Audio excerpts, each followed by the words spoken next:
We were all impressed at the musical talents of this young violinist. It was a beautiful introduction to Vrnjačka Banja, where we were greeted by the president of the municipality. Vrnjačka Banja is located in central Serbia. It is one of the largest cultural and tourist centers in Serbia. It was here that Prince Miloš established a spa in the midst of 7 mineral springs that were originally used by the Roman troops in the 2nd century. The spas are world-renowned for their therapeutic effects. This lovely setting is the host of several literary retreats yearly, along with a classical concert series and the Festival for Cinema. It is surrounded by several medieval monasteries, including Žica and Studencija. There is also the Bridge of Love, where a young Nada promised her love to a Serbian officer in World War I. Many lovers come to this spot, write their name on a padlock, and then throw the key into the river as a sign of their undying faith to each other.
Story got the end as we all expected, on our Serbian way, dancing kolo. As we all already know, wherever is the music, there are good people.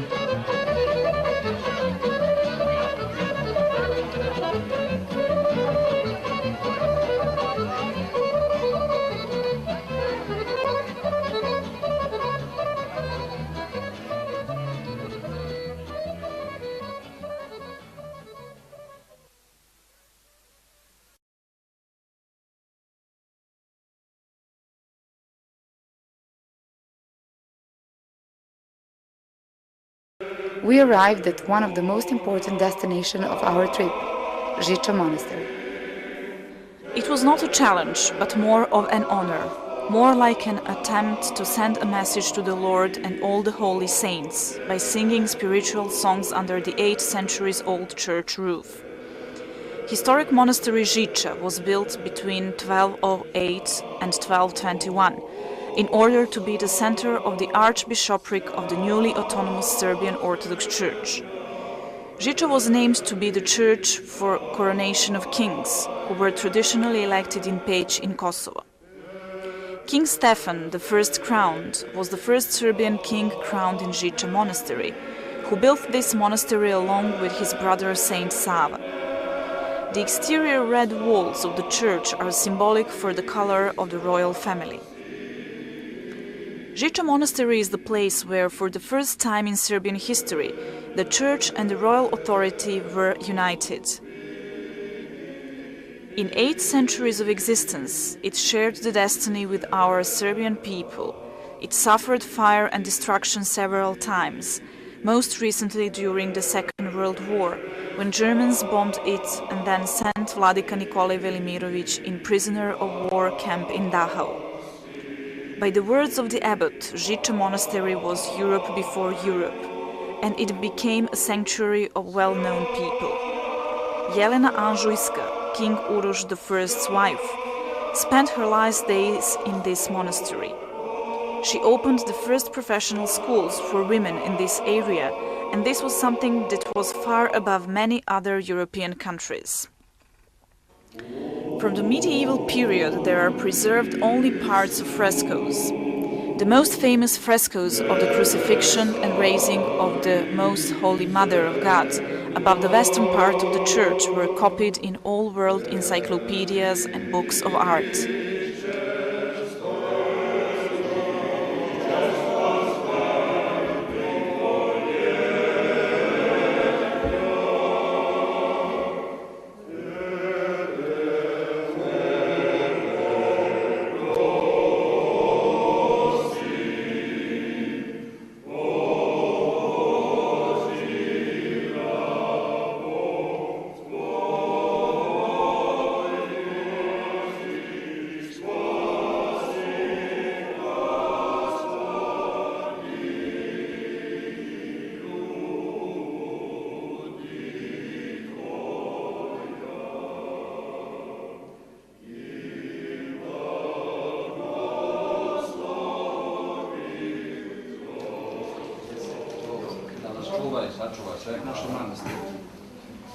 With good wishes and congratulations, Kosovo choir and their guests prepared a large monetary donation for Monastery Žiča and also presented Mati Jelena with a commemorative plaque of our members and donors.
The choir elected to visit Serbian monasteries in Kosovo.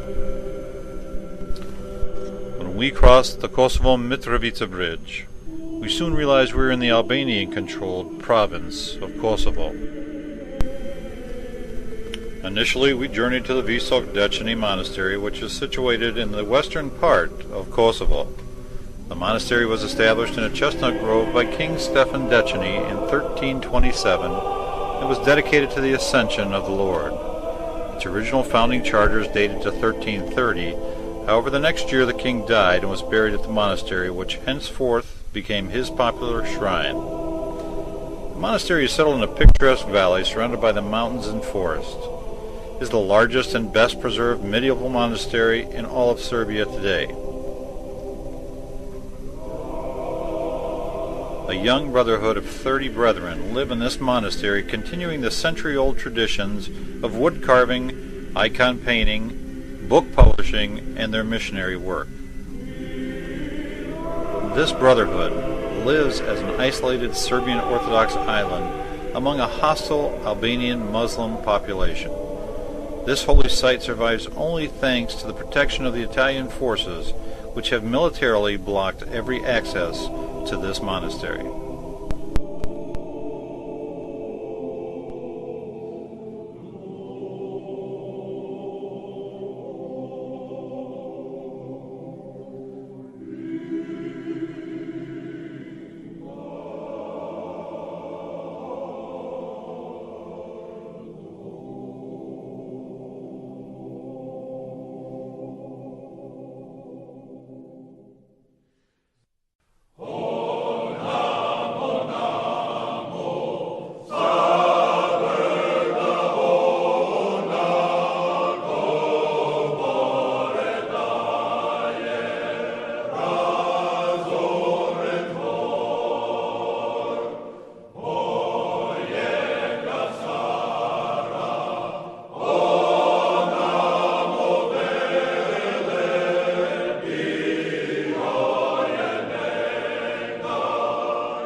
Next, we visited Peć Monastery. The town of Peć was a major religious center of medieval Serbia. Nearby is the Peć Monastery, which became the seat of the Serbian Orthodox Church under the Serbian Tsar Stefan Dusan in 1346. Peć retained this status until 1766, when the Patriarch of Peć was abolished. Peć Monastery is actually a group of 4 domed churches featuring several series of wall paintings. The oldest of the churches is the Holy Apostles' Church in the middle, while the churches of St. Demetrius and the Holy Virgin are at its sides. On the west side of all 3 churches, they are linked by a joint monumental narthex. By the south side of the Church of the Holy Virgin, the Chapel of St. Nicholas was built. The 13th century frescoes of the Church of the Apostles are painted in a unique but monumental style. This creates a moving, spiritual experience in the context of the dimly lit structure.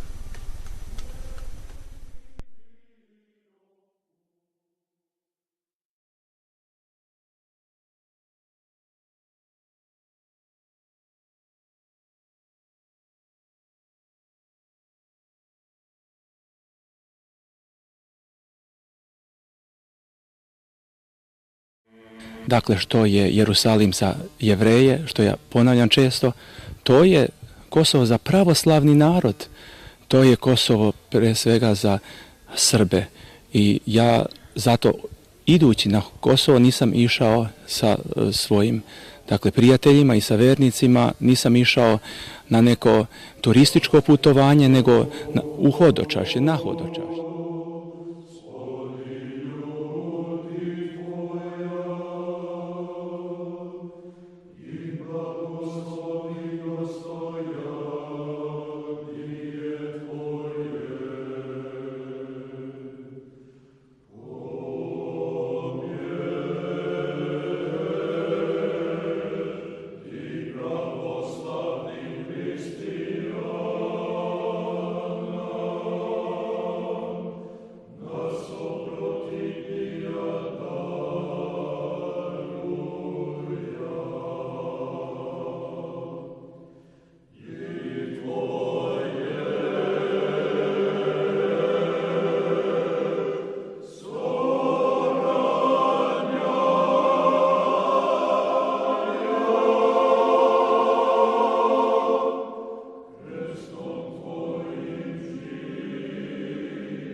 Outside of the town of Topola is the Karađorđević Church and Mausoleum, St. George. It is built on the hill of Oplanac, situated above Topola. And this magnificent building was built by King Peter I Karađorđević in the first half of the 20th century. George Karađorđević was the supreme leader of the Serbian people in the late 1700s. Called Karađorđe, or Black George by the Turks, he was originally a shepherd in the Šumadija region. Šumadija is often called the heart of Serbia, and Topola the heart of Šumadija. His descendant Karađorđević Petrović, leader of the Serbian uprising and the first ruler of a renewed Serbian state, built the town of Topola in the period of 1811 to 1813. Almost everything in Topola is closely associated with the Karađorđević family and their descendants. In fact, the town itself has become kind of a symbol of the house of Karađorđević. The interior of the St. George Church is completely covered with beautiful mosaics. In total, there are 60 million pieces of mosaic tile with 15,000 shades of color. The lower level of this magnificent church houses the mausoleum for the Karađorđević family.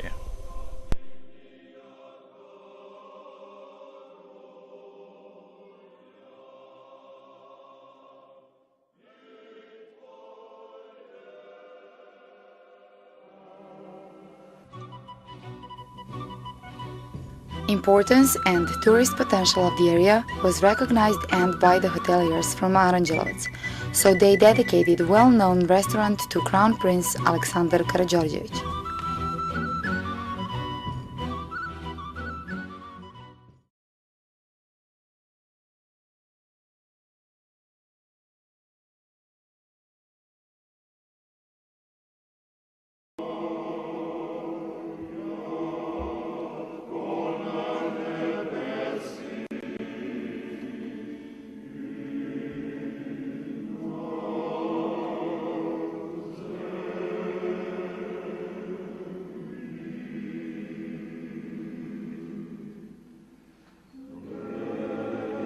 The end of our journey came closer.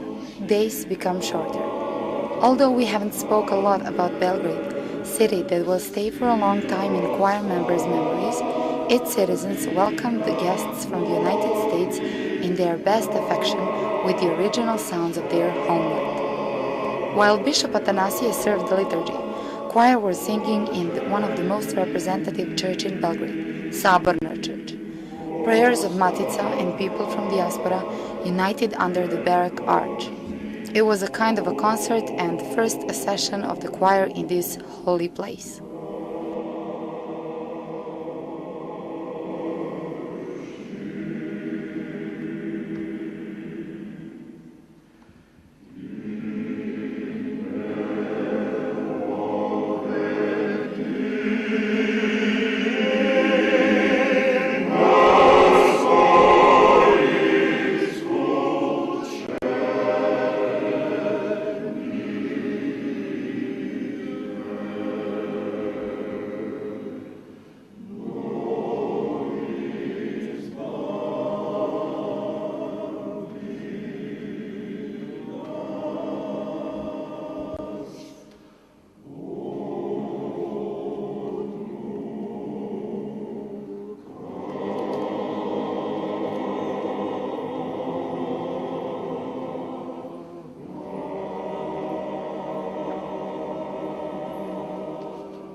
Guided by expedite and shepherd Father Petar Lukic, as head of Saborna Church, we reached Patriarch Palace, place where Serbian Patriarch is settled and where Serbian Orthodox Church Museum is placed. In this museum, you can find rare and old examples of literal and pictorial arts, icons and relics from earliest till medieval Orthodox days.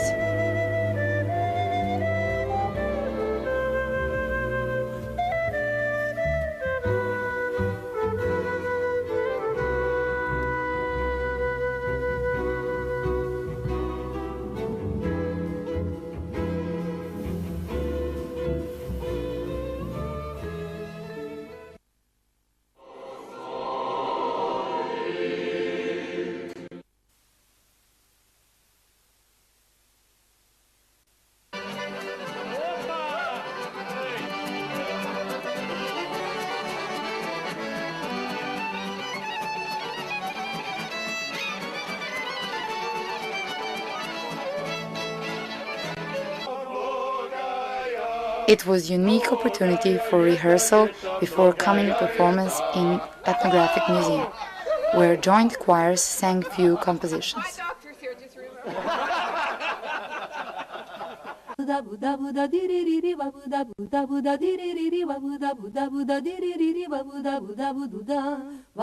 The first singing society of Belgrade and its male choir were founded by a group of citizens in 1853, at a time when Belgrade was the capital of the small Principality of Serbia. With the arrival of the composer Cornelije Stanković, a Budapest native in 1863, The society set on a new course in creating a national repertoire. At Metropolitan Mihailov's request, this choir started singing responses for the divine liturgies in the cathedral church in 1867. However, this was soon stopped and then re-established in 1881.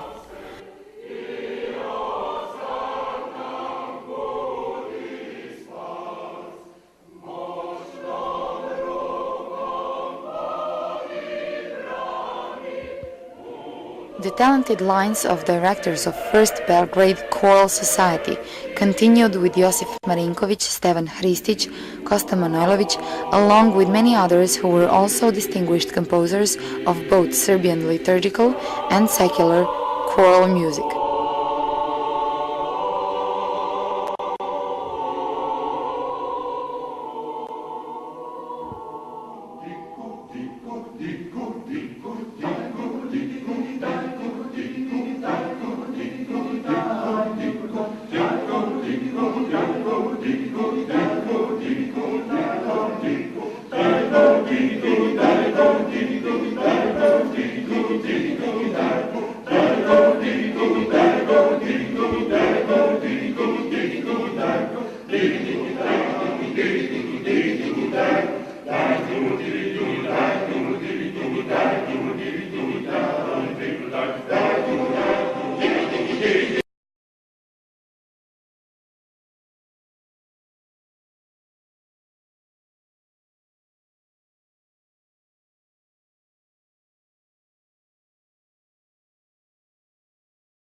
On their first big tour through Serbia, choir members were shown respect in the Serbian National Parliament, where people noticed that Kosovo choir sang some Serbian melodies like Oče naš or Živeli for the first time within this building.